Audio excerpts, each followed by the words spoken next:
Weightlifters have a brand new facility of their very own at the Downeast Family YMCA. The YMCA officially opened the new Darling Chevrolet Strength Training Center in a ribbon-cutting ceremony this afternoon.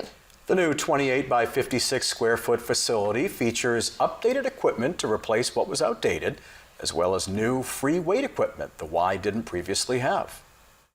We just had the old, tired equipment, and it was hard to make excuses after so many years of things just breaking and not being up to date. This is a dedicated space for heavy lifting. It was kind of one of the things we were lacking in the community. The Downeast Family YMCA has installed nearly 24 new pieces of equipment overall, including all new cable machines in the original fitness area.